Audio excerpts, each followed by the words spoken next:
Greg and Mike Warner sent the Centre for Fortean Zoology two still photographs which they claim to show an immensely big snake in a body of water in Peru. Now, I don't think either Greg or his father Mike are hoaxers. I just think they happen to be mistaken. I examined the photograph and I couldn't see anything remotely like a snake in it. I am a herpetologist and a cryptozoologist. I've worked with reptiles all my life. What they think is the snake's head looks to me like a mass of debris or mud.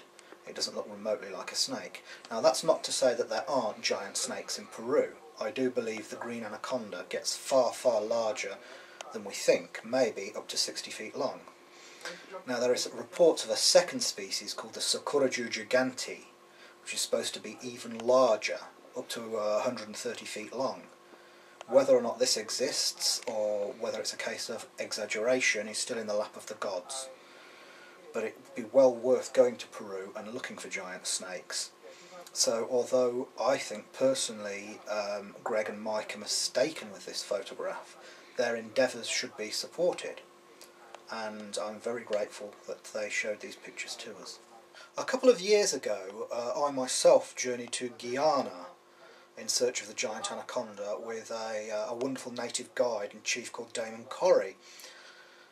Unfortunately, there was a drought at the time, so we couldn't reach the very remote lakes where the giant anaconda was supposed to live.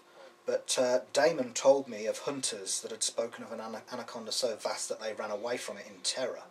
And when he asked how big it was, they pointed to a 30-foot long palm tree.